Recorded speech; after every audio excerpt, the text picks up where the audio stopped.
First of all, this is the BS Report with Bill Simmons. It might be cool, I don't know. And if it's not, I don't care. The BS Report with Bill Simmons. Bill Simmons works for ESPN. He's also named the sports guy, and he writes a comical sports column. He must be a popular dude. The BS Report.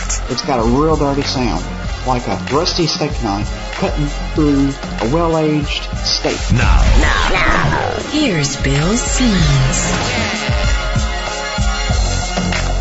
All right, welcome to the BS Report. We have, for the second time, one of our favorite guests, the host of Weekend Update on Saturday Night Live, as well as a gigantic Red Sox fan, Mr. Seth Meyers. How are you, my friend? What's happening? Not much. Did you watch opening day yesterday? I did. I got a little choked up, I got to say, the whole Buckner thing. Yeah, I got a little choked up, too. I was flying. I didn't see the game when it happened, but I saw the clips, and I was one of the first people who wrote a "Can we forgive this guy already?" column, before we won in 2004, because it was really kind of sad how people just piled on and blamed him for. Although, and you will remember this maybe better than me, he did come back in 1990 and get a standing ovation on opening day, right? Yeah, it was 1988. He actually came back. He played on that team for about 6 weeks, and retired. He was very popular when he came back. I think what happened was in the 90s, people just started to become so bitter about what was happening with the Red Sox. And right. People just kept bringing up Buckner, and Fox kept showing it every time he played whoever. And I do think he was right yesterday when he said it. It was the media that can't let that stuff go. Because I do think, when the wounds were freshest and he came back, people gave him a standing ovation. Right. I mean, again, they were bummed out the day it happened, and they were bummed out the whole next year. And there were so many villains about the season, but. Yeah. Well, there were so many villains for that game, or not villains, but so many goats that, to narrow it down to just Buckner is ludicrous, because they had been replacing him that whole playoffs for defensive purposes with Dave Stapleton, because Buckner couldn't even move. He was playing on basically broken and you watch ankles. the replay, and it bears out. Yeah. Well, it's hard to believe how much things have changed. It really is hard to believe. It's crazy. So wonderfully hard to believe. Yeah. And after our fourth opening day, I think I'm ready to get into the season. Oh, yeah, I know. It's been crazy. I managed to watch. I was out in L.A., so there wwere, 6 a.m. starts? Or no, 3 a.m. starts. So we TiVoed them and watched those first two Japanese games. But then, I got to be honest, when I'm back here and at work, I can't get the ticket at work, so I sort of missed a lot of the first week. Why don't you have the ticket at work? We can't get it on the feed. Why not? I don't know. We'll check into it. We'll look into it. It's like a $50 million show. How do you guys not have the baseball game? I know. Well, trust me. These budgets are always going down, Bill. They're not going up. You guys could write a sketch, and a day later they've spent $10,000 on costumes, and you can't get the baseball ticket? Well, it's hard to ask for anything that won't be in a sketch. Right. Yeah. Well, that's too bad. I think for chemistry of the cast and for just the amount of hours you guys putting in, they should give that to you. I guess I can watch it on MLB.com, right? You can watch all the games there. Yeah, you can. Well, it's not like you have a ton of sports fans working for the show. I mean, it's a select few. It is a select few. As far as baseball, Forte is a big A's fan. Sandberg's a bit of an A's fan. Yeah, baseball is not a big one here. No. Yeah. Well, congrats on another mini renaissance. Thank you. Since you've been on the show, how many times have you gone through the SNL is dead, SNL is back cycle? Probably 2 or 3 times. When did you start, 2000? I started 2001, which was a really weird time. It was right after 9/11. It was Will Ferrell's last year. Yep. And it was a really weird year because all of a sudden the George Bush character that everybody played, every time he played it, everybody loved it. You felt like everybody was on pins and needles a bit. So it was a strange last year for him, certainly politically. And then we had I think that Tina and Jimmy became sort of hit their stride, and there was a little mini renaissance there, and that, and then I think now seems like certainly the last couple of years, and then this post-strike little mini renaissance has certainly been nice. Well, I know you were miserable during the writer's strike, but it did serve one purpose. It seemed to make people appreciate having SNL on 22 times a year. Because it's strange how it worked out. I mean, a couple of things worked out really nice for us. I think that was, we felt really missed. And when the writer's strike ended, just due to circumstances, we got to be the first show to come back. Because obviously, sitcoms and dramas, there's a 2-month process. But, just this week, I guess we're going to see new offices and 30 Rocks and stuff like that. So I felt like we got everybody's attention in a way that was really nice. And, we got way bigger ratings for our first show back with Tina than we did for this season premiere, mostly because we got so much more press about coming back. Well, and also, as we discussed before, during a political year is really the best time to have SNL. And this is quite a political year. Yeah, and this has been the best political year probably in the history of the show. Yeah, especially because it's primaries and we're having this sort of heat. Like, this is sort of general election heat, and we're not even to the primary. So, well, I remember the general election. I'm going to say it was 88. Yeah. When Lovitz, and I think a lot of it had to do with the fact that the cast matched who the candidates were, because Lovitz was like the perfect Michael Dukakis. Yep. And who was Bush? Who was George? Dana Carvey. He was great. That was right in his wheelhouse. And like right on down the line, everybody was in somebody's wheelhouse. Yeah. And I think Phil Hartman was Ted Kennedy. Yeah. And Al Franken was Paul Simon from Illinois. Right. Oh yeah, he was really good, Paul Simon. Yeah, and on down the line, it was just perfect. And I remember all the political stuff that year being just off the charts, fantastic. Yeah, it was like that's funny because when people say like people get their politics from SNL, like I definitely knew those people because of SNL, but I think it's a weird question because like it's like people get their politics from SNL if they don't watch anything else. Like if you it's like if you watch politics, you like political. If you watch the news, you get your politics from the news. But if you're 13 and the only thing you watch is Saturday Night Live, then yes, I guess you get your news from SNL. Well, the one thing that's changed since '88 is that now you have Daily Show and Colbert. Yeah. Who are kind of hitting that same political comedy thing. Yeah. They're doing it 5 nights a week. Yeah, in an amazing way, and like, incredible, they're amazing satirists on the show, and they do such a great job of, I think, like, educating the audience with, they have incredible research departments over there just showing people news that you wouldn't usually watch, How tough is it for you guys not to duplicate some of the stuff they're doing, or Bill Maher, or even some of the late night shows? Well, again, they are, as far as like sort of laser pointed satire about sort of specifics in the news, they're incredibly well built for that. And as far as like sort of broader dramatizations, that's up our alley. Every now and then with Weekend Update, there'll be a joke that we want to tell that you hear has been told somewhere else, and, you have to pull off it. But, it's funny, if something happens near the end of the week, then we get first shot at it. If it happens at the beginning of the week, they get first shot at it. And I think it sort of evens out. So you've had times where you've had like a great joke, but then somebody has said it on another show and you just had to cancel it. Yeah, you just let it go. Do you have somebody who monitors all that stuff? We have a guy. Our sort of update team is 4 guys, and one of them, who is one of the producers of Update, sort of keeps an eye on the monologues and stuff like that. The funny thing is, like, it's harder for, again, like the styles don't bump as much as you would think, as far as like, an Update or a Daily Show or a Colbert. So you actually do okay. I was just happy that it was Spitzer, because that happened on a Monday that we managed to, come up with some stuff that hadn't been used yet. So that was nice. Was that for the 4th show? That was for the 4th show. Yeah, because for the first time ever, you guys did 4 shows in a row. And actually, we exchanged emails at some point during that, and you were saying you were just doing tons of cocaine. More than usual. Yeah, and a lot of coffee. Yeah. But then the Spitzer thing dropped out of the sky, basically, as a big gift from the comedy gods. It was great because, I think we'd opened the first 3 shows with Barack Hillary stuff, and, we were just hoping to have something else to talk about. We were assuming it might be a McCain piece, and then the Spitzer thing happened, and, it really was, again, there were a lot of victims of the Spitzer thing, so I don't want to over-celebrate, but it worked out very nicely for us. Yeah, it is, and, the blogs have a lot to do with this. But it's been the case really for a long time, but not as vicious as it is now. But it is amazing. Like as soon as something like the Spitzer thing happens, you just know it's going to go through the ringer with everybody for a week, and this poor guy's that's it. Yeah. Well, there's no line anymore that people won't cross. There's someone somewhere who will write the worst thing you've ever seen about it.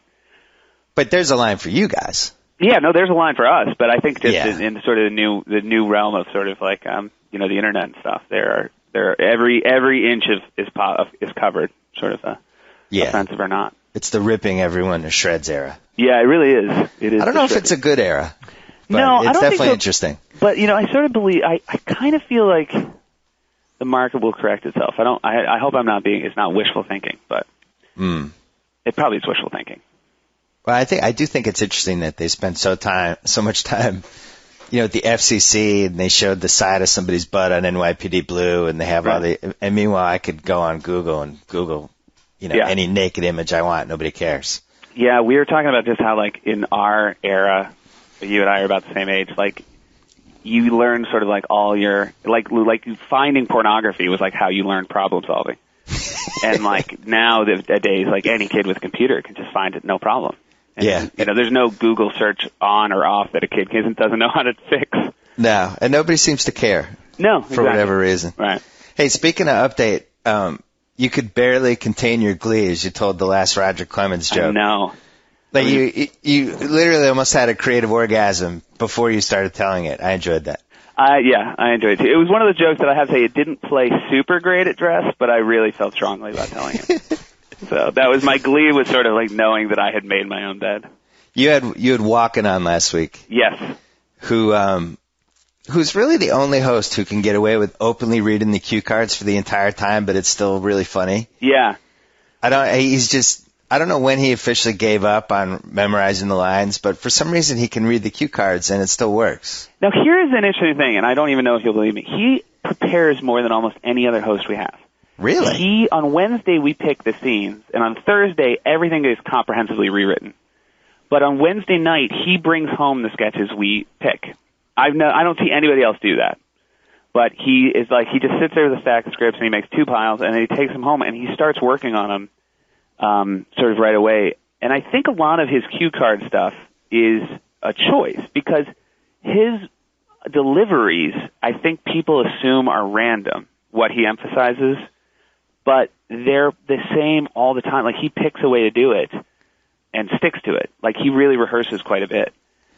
So he's focusing, because he never really makes eye contact with whoever he's talking to. So he picks a specific part away from everybody else to focus on and then just delivers the lines. Yeah, and I will say, like, in real life, it's like he's reading cards a little bit as well. I think people assume that, like, Christopher Walken is a completely normal the rest of the time, and then when he's in movies and television, he has this weird persona. Like, he's got an interesting persona. And the other thing is, in movies, by the way, they're not shot, you don't do 5-minute takes. For all we know, he's never staring at a person in those either, Yeah, it's true. Well, I remember when De Niro hosted, he was reading the cue cards, and it was more of it was just not the right format for him. Yeah, I think that is a fairer hit than the Walken one. Like, I've got to say, of all the criticisms of SNL, and there are plenty I agree with, by the way. Mm-hmm. So when people say, like, what's the deal with Christopher Walken being on cards? You want to be like, hey, we can get a guy who's not on cards, but you'll be upset that you didn't see Christopher Walken. Yeah. Oh, I think Walken, there's like 5 guys who should host once a year. Yeah.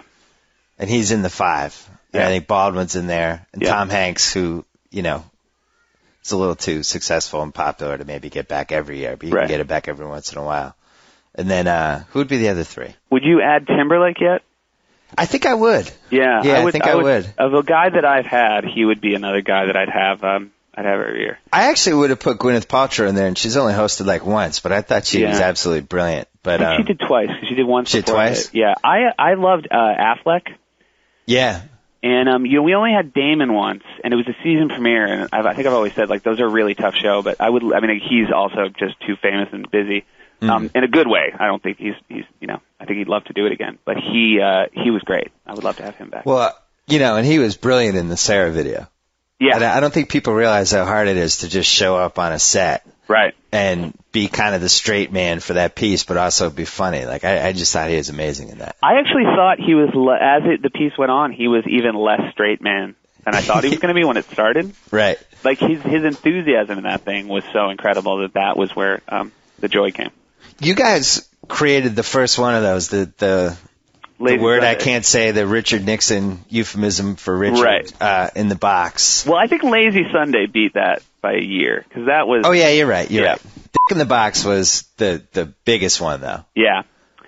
You're right. Lazy Sunday was the first one. Lazy Sunday was the one that put YouTube on the map, I still claim, because I didn't know about YouTube. By the way, plenty of people knew about YouTube, but Lazy Sunday was the one that you heard about Lazy Sunday, and you're like, where can I see it? And then you YouTube, and you're like, great. How do you spell that? Yeah, and then after, it took like a year for everybody to kind of figure out that this actually wasn't a bad thing. Right. for people to be downloading these videos and watching them over and over again because it would drive interest back to your show. But for that first year, it was a little dicey, and they're blocking people from putting them up. But now it's like, I almost feel like it helps the show so much that maybe the attention shifts to you trying to come up with like one or two of those a month that might catch on, right? Well, those guys who are so good at that, because it all runs out of, they're the Lonely Island guys, which are Akiva Schaffer, Jormith Cohn, and Andy Samberg. They all got hired together. They had been doing sort of shorts before we hired them.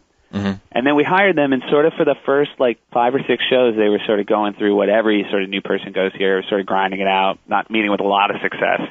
And they were sort of, egged on by, Mike Shoemaker and Steve Higgins, a couple of our producers here, do what you did before you were here.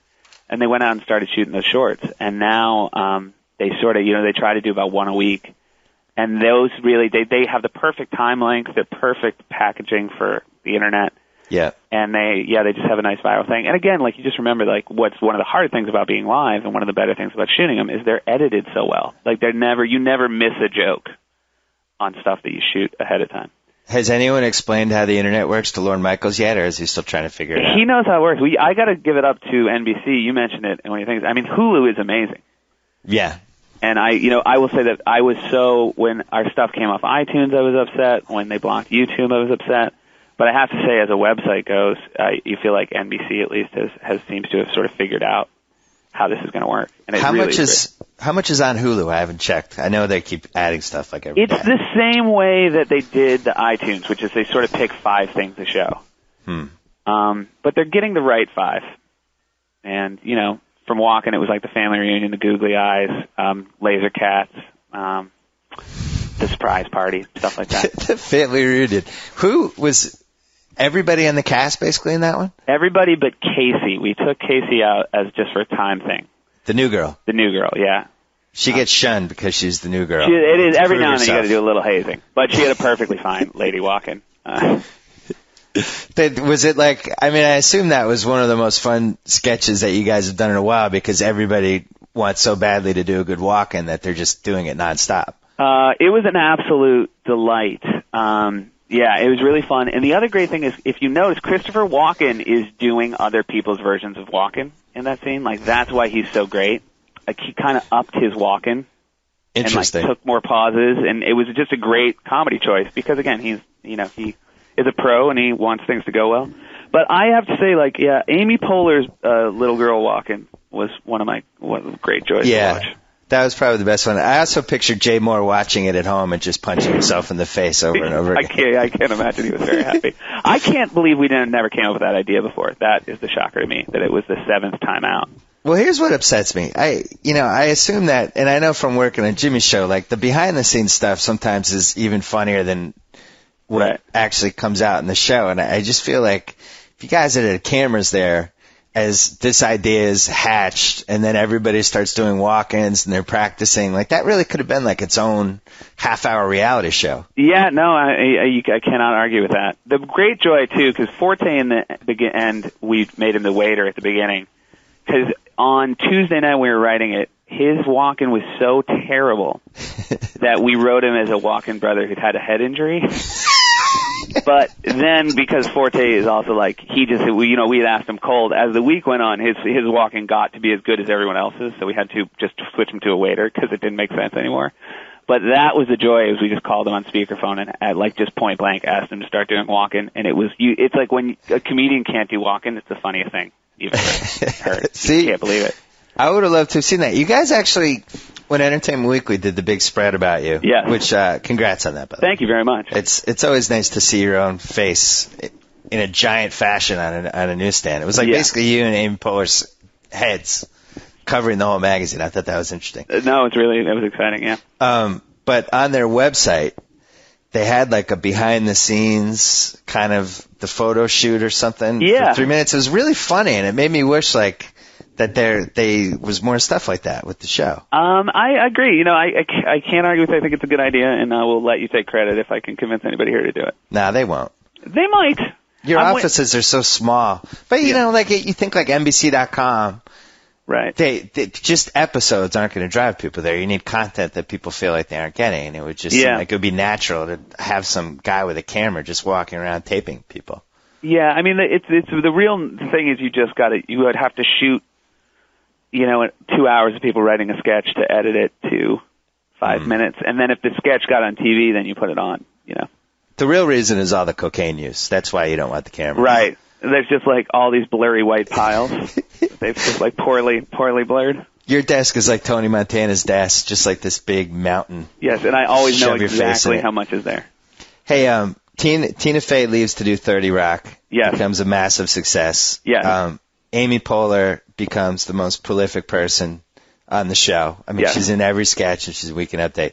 Then Kristen Wiig comes in, and I already told you, I just think she's really brilliant. Like maybe my favorite female cast member since Gilda. She's amazing. I don't want to slight anybody, and I know you're the head writer. It's awkward, but No, I got nothing but praise for. I have a man crush on her, but she's a woman, so I guess that means I have a crush on her. Yeah, but I don't want to say I have called a crush on her. Yeah, I don't want to say crush because I'm married, so I'm going to say I have a man crush on her, even though she's a woman. Oh, I like that. I like that. That's what you say when you're in a relationship, but you have a crush on. Thank you. You have a man crush. It's like you don't want to actually get with them, but you dig them. Yeah, exactly. Yeah. So it seems like women are getting funnier and funnier, and then I see the Vanity Fair thing. Should we start to be threatened by this? I feel like we should. Yeah, I do. I think they're evolving at a rate we obviously can't keep up with. But no, it's amazing. I got to say, like Amy and Wiig, and I think Casey's going to be another one. I mean, they're incredible. They self-generate, and it gets to a point with them. Like for instance, like the surprise party sketch Wiig did last week with Walken. Like when you read it, you beforehand you would have no idea if it was funny or not. Like there weren't particularly a lot of jokes in the fashion that you could read the script and go, oh, this will be amazing. But at the same time, you were 100% confident that whatever she was going to do was going to be fun to watch. That's what I thought. That's when, for me, she made the leap into that Gilda territory because there just aren't many female comedians who can be funny in a situation like that. Mm-hmm. Where they're just basically carrying it just with how they're acting and not because they're playing a character or because of the circumstance or whatever. And it's just, you just don't see it that was, I think, Will Ferrell's greatest gift was you could have put him in the most mediocre sketch possible, but by the force of personality, he could make it funny. Yeah, and it just requires like having like those, like, they have 10 levels, and it's just like they pop around and stuff. I thought the most interesting thing to me in that, which is, you have Christopher Walken here, and you just sort of like put him in second position in a sketch, and nobody cared. Nobody minded, nobody missed him.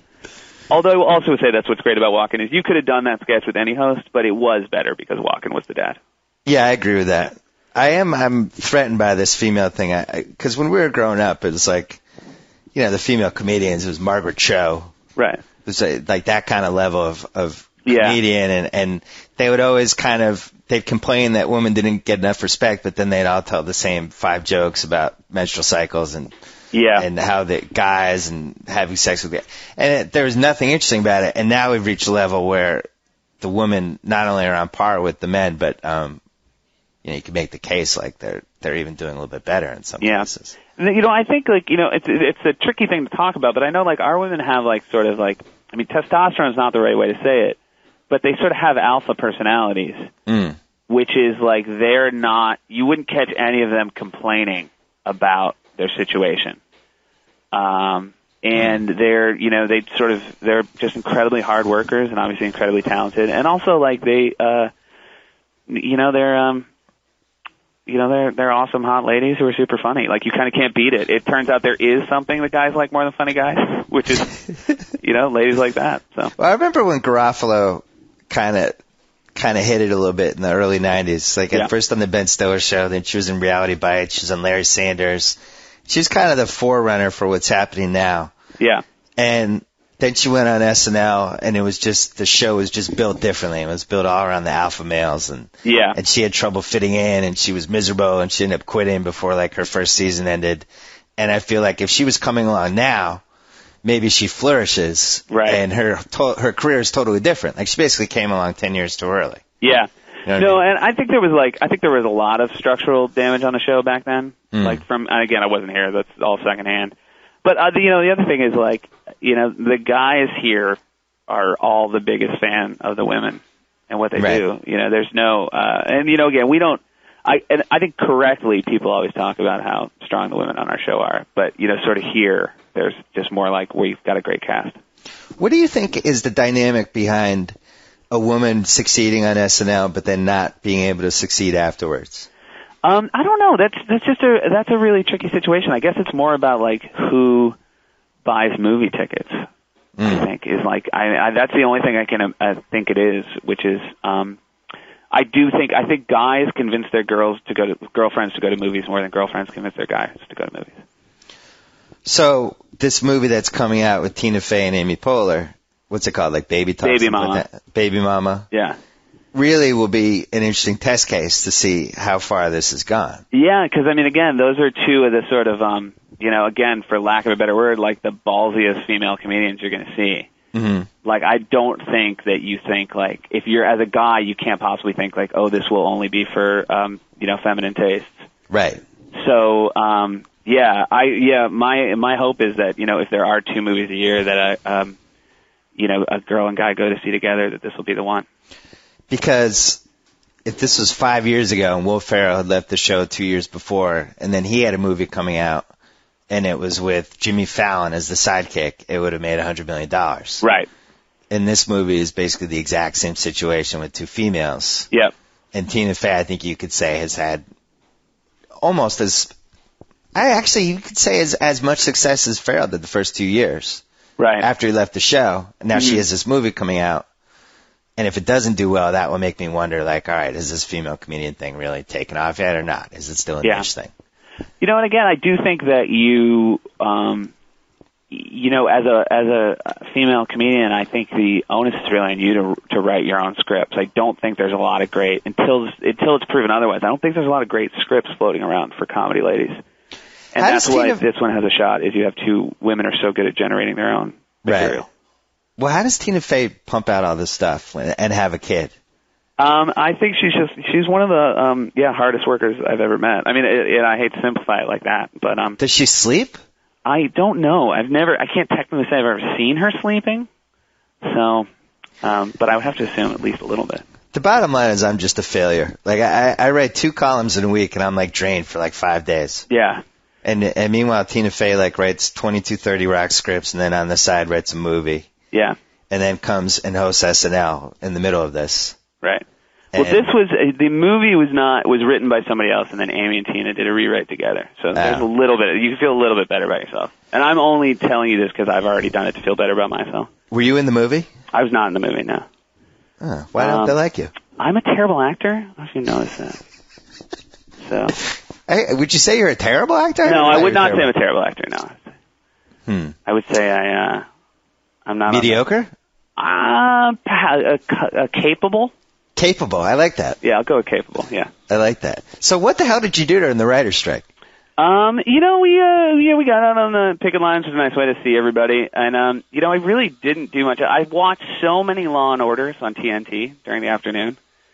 And the most depressing thing about that is how, like, every other commercial is for debt collection. And you realize that people spend all day watching Law and Order and not doing well. Right. Yeah. So that was a bad time for you. Yeah, it was a in super bad in time. Life. Yeah, no, I'd say it's a weird, like, non-time in my life. You know what I mean? Like, nothing was accomplished and you were just, because it wasn't like 4 months off, because you never knew when it would be over. And so you couldn't plan or, like, any big things. And you were just sort of stuck, like, it was just the weirdest time of waiting I've ever had in my life. Did you do any writing? I did not do any writing. Were you the strike captain? I was not a strike captain either, no. Who's the strike Bill captain? Hader and I worked on a comic book. So I did a little writing that way.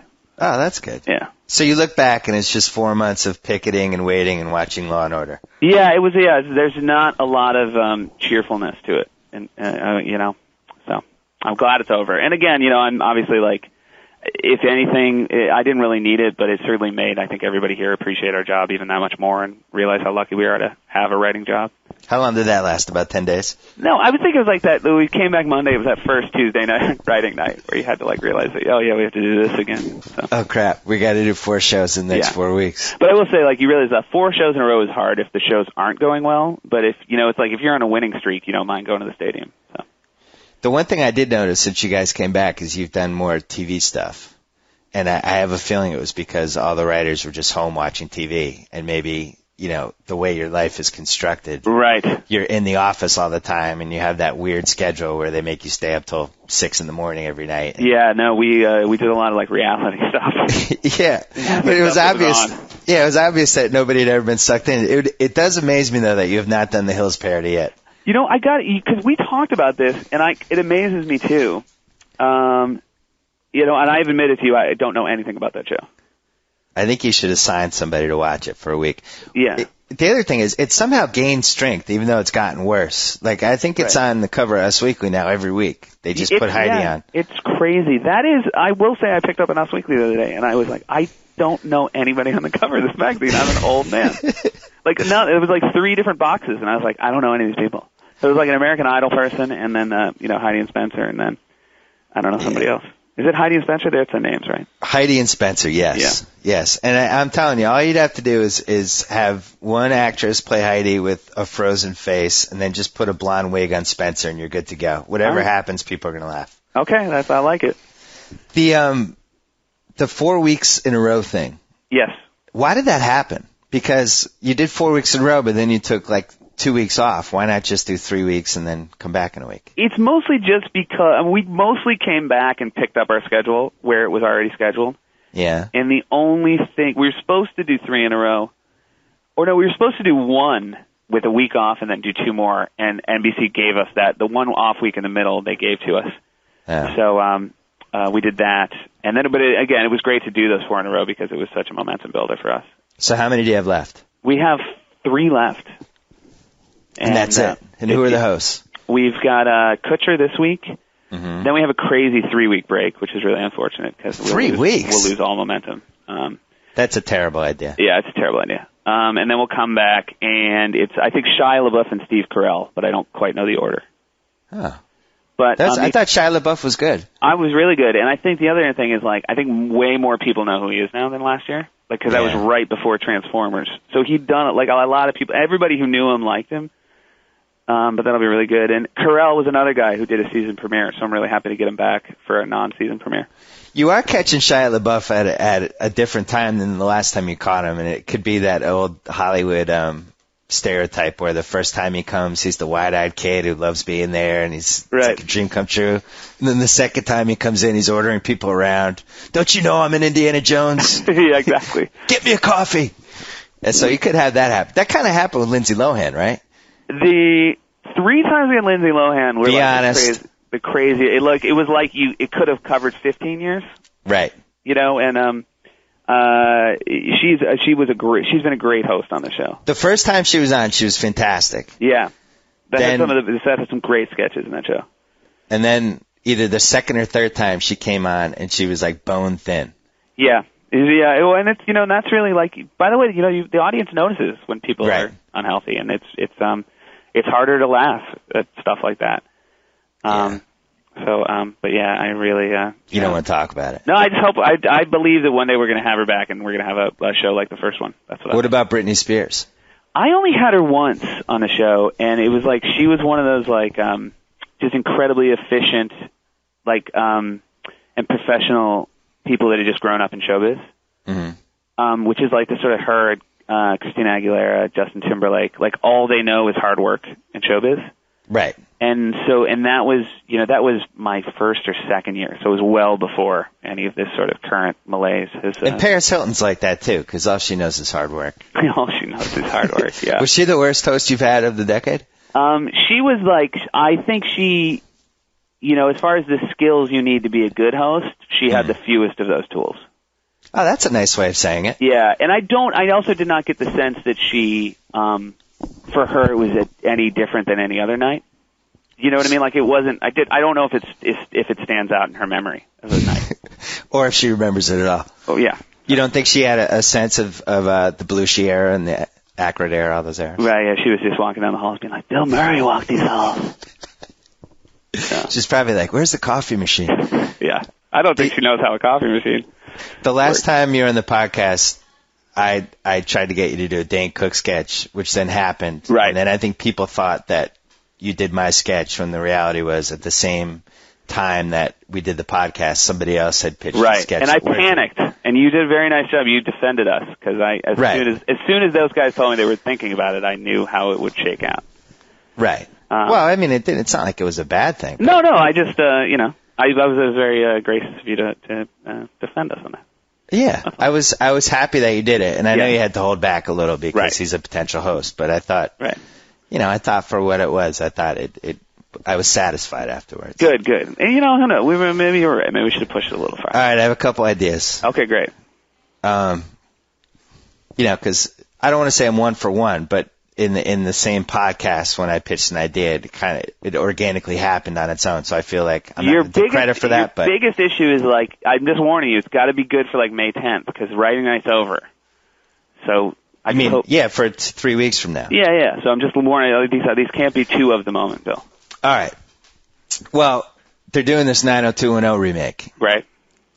I think you have to do the casting call that Tori Spelling and Ian Ziering, they just won't leave. Great. And they keep coming back, and all you have to do is put the wig on Ian Ziering and have somebody play Tori Spelling, and the guy just wants them to leave, because something like that. Okay. I don't have any of these fleshed out. I'm just I have three ideas. For the record, this is what I would call a Monday pitch, and you're doing excellent, right? There's the 90210, some sort of remake. Something has to be done with that, because I don't know. It was the defining pop culture show of the 90s, and I think based on reading you for 10 years, I think it's the most exciting thing that's ever happened to you. Well, I will say that you're like the way I think my high school friends think of me when they see, or my college friends think of me when they see the Red Sox, is the way I feel when I see anything about 90210. Here's the problem. When I had my old website, and I used to do, I used to troll for links every morning. It was part of my old website. I'd do this at lunchtime. I would post these things called the links, which is kind of like a dinosaur version of what the blogs are doing now by posting stuff all the time. But I would post it all at once, and I would go all these newspapers but the problem was I had like a 28K modem or a 56K modem or whatever they had back then. I didn't have wireless, so it was like hooked up to the wall. And a lot of times you just had to sit there and wait for sites to download. Right. You'd just be sitting there for 30 seconds while Boston Globe or Boston Herald, whatever, while the site came up and the story I want to see. So I had to have TV shows that I was watching, or else I'd just get bored. So I had a huge 90210 run. Right. And then the other show I watched was like the first 5 seasons of ER. Yeah. And it was just like, those shows were always on in the mornings, and that's what I watched when I did these links for like 3 years. And that's kind of what pushed it into my forefront from that point on. It is so funny based on the time of the day, because when I wake up, still now, I like to watch like right when TNT is showing Law and Order. It's like right in my wheelhouse. Yeah, and Law and Order is one of those. ER was like this in the first couple of years, and then it became more serial. But Law and Order is one of those where you could pick it up at it doesn't matter. Yeah. There's no connection to the last show. Yep. All right. This isn't even an idea. This is just something I think you should do. You guys have to do a Tom Cruise, Katie Holmes sketch. Right. Because I think people are more fascinated by them and what would happen behind the scenes with them than just about any celebrity thing that's happening right now. Yeah. And you also, Sudeikis could do Tom Cruise. I think he can do a really good one. My fear on that is just that seems to be one that maybe the internet has beat us to. Because it's so quick. Because certainly when that Scientology video came out, and that was during the strike. That's a good point. I don't know if we could have beat the wave of that. Yeah, that's a good point. I didn't think of that. Have you seen, by the way, the guy that does Tom Cruise who's in that superhero movie or some? No. They're the craziest. I saw it on Defamer. Oh, it's like one of those scary movie type movies, but it's not super. The guy that does Tom Cruise in it, it's creepy. He looks a lot like him, but it's out of control. Good out of control. Though. Yeah, I'm going to send you a link. You can post any links. There's also somebody does a really good Barack Obama on YouTube or something, and it's weird. It's like an 8-minute sketch that he does with the black guy from Cruel Intentions. I don't know why that guy's in it. Oh, interesting. And this guy, he really has it down. He's got all the mannerisms and everything. All right, here's my other not fleshed out idea that I think you should think about. HBO, which is just, I don't know what the hell has happened to HBO. Right. I mean, their top 2 shows right now are therapy shows. Yeah. I think you do an HBO upfronts, and they trot out their lineup, and it's like John Adams in therapy. Mm-hmm. Robert Wool is back. He's Arliss again, but Arliss is now a therapist. That's a really good idea. Treatment. Yeah. I don't know. I mean, you can go in that direction, or you could just come out with, there's been a lot of talk about people kicking dirt on HBO, but these 5 shows we have, and then you just come up with these 5 horrible premises for shows. Yeah. And that's easy because you got the little podium, you have the lady who's the HBO executive or the man or whoever, and then they could just do their thing. I wish more people knew, because obviously you and I do, the joy of upfronts. You're right. Maybe that doesn't translate as well to a sketch show. I don't know. But I will say, because we used to watch the feed. I mean, NBC is not doing upfronts anymore. We're doing infronts, which we did last week. Right. But the upfronts is, for people who don't know, it's like the head of a network coming out and talking about the new shows and just selling them to advertisers. And it's so funny, like how many of the shows right away like, oh, that's never going to work. Oh, it is, and it's also, there's like a State of the Union address kind of feel to it too, where there's a lot of like applause that's not earned. Yeah. It's like, ladies and gentlemen, Mr. Bronson Pinchot. Oh, and then you just know the show's going to last like 5 weeks. And they also will like show a 15-minute package of a 22-minute sitcom, like where they just like re-edit it, so it's like you haven't quite seen the full episode, but you've seen it in out of order, so it doesn't quite make sense. Yeah, it is.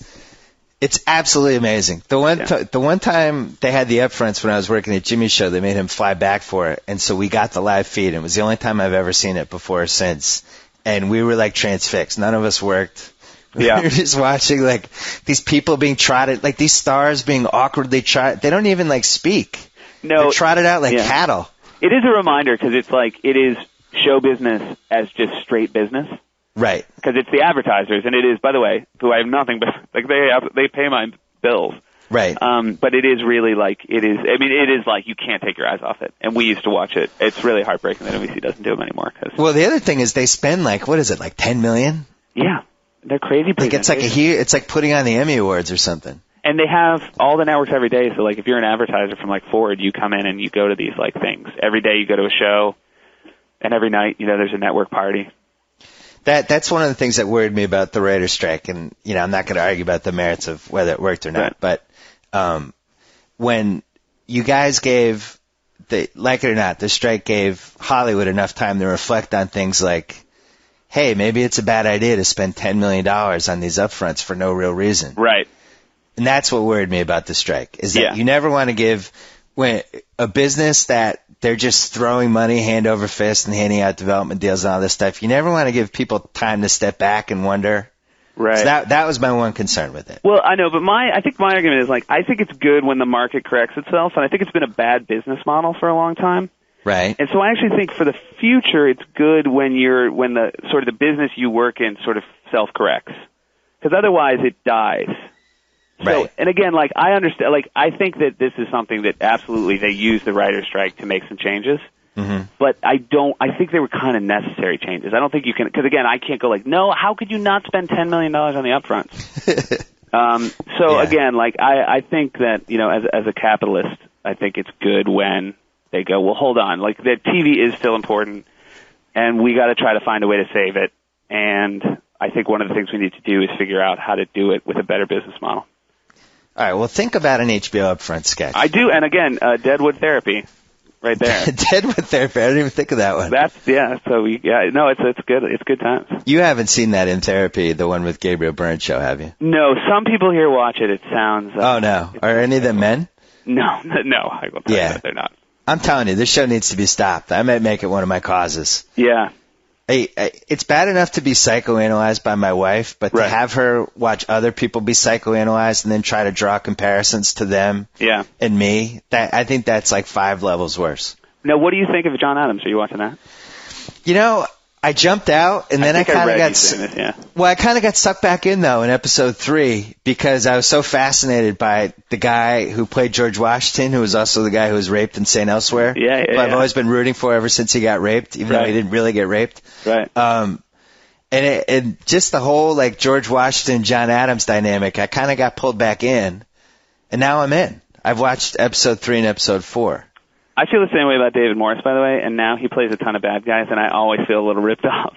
Like he's trying to get back? I watched this to root for you, and this is how you repay me.